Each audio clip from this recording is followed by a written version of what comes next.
9 तारीख को मायावती ने मंच से जिस नेता की तारीफ की थी और ये भी कहा था कि जो भीड़ आई है उनमें बड़ा योगदान था रैली सफल बनाने में, उस नेता को आज बसपा से मायावती ने दोपहर पार्टी के सभी पदों से मुक्त करते हुए पार्टी से बर्खास्त कर दिया। खास बात ये थी कि पहले उनके पास बरेली मंडल के कोऑर्डिनेटर की जिम्मेदारी थी, लेकिन सुबह उनको कानपुर और लखनऊ मंडल की जिम्मेदारी दी गई, लेकिन दोपहर होते होते उनको पार्टी से बर्खास्त कर दिया गया। आरोप है कि वो पार्टी विरोधी गतिविधियों में शामिल थे। बार बार चेतावनी देने के बाद भी वो सुधरने को तैयार नहीं थे। लेकिन ऐसा क्या हुआ कि सुबह जिनको लखनऊ और कानपुर मंडल जैसे मुख्य जिलों की जिम्मेदारी दी गई, दोपहर में उनको हटा दिया गया। अगर उन्होंने पार्टी की अनुशासनहीनता की थी तो फिर लखनऊ मंडल और कानपुर मंडल की जिम्मेदारी क्यों दी गई? इससे पहले उनके पास बरेली की जिम्मेदारी थी। और जब 9 अक्टूबर को लखनऊ के काशीराम पार्क में जो कार्यक्रम हुआ था परिनिर्वाण दिवस पे, उनमें मंच पे मौजूद थे और मायावती ने उस नेता की तारीफ की थी।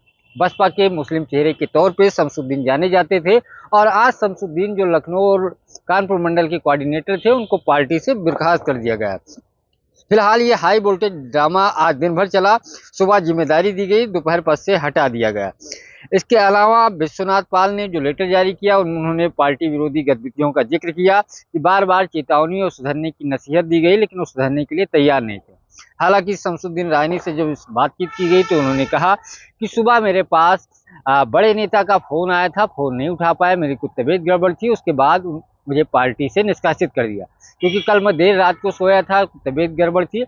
लेकिन अब जानकारी मिली, हमारे स्तर से पार्टी में कोई गुटबाजी नहीं थी और ये सब जो आरोप लगाए गए हैं निराधार है। फिलहाल अभी खुलकर बोलने से बच रहे हैं, लेकिन एक बात ये तय है कि बीएसपी में किसी का भी भविष्य या किसी का पद सुरक्षित नहीं है। अगर मायावती का देखा जाए इतिहास, जिस तरीके से नेताओं को निकाला है, इससे पहले जब 2007 से 12 तक सत्ता में थी, उसके बाद और या सत्ता के रहते समय मायावती ने कई सारे नेताओं मंत्रियों को जेल भी भेजा और पार्टी से निष्कासित भी किया। बसपा आज उत्तर प्रदेश में जिस स्थिति में है सबको मालूम है। सुबह जिम्मेदारी दी गई हो और दोपहर होते होते सभी पदों से एक तरीके से बर्खास्त करते हुए अवमुक्त कर दिया गया। तो ये बसपा में ही संभव है और मायावती इस तरीके की जो घटनाएं हैं या पार्टी में इस तरीके के आरोप प्रत्यारोप होते हैं तो मायावती किसी को भी छोड़ती नहीं है।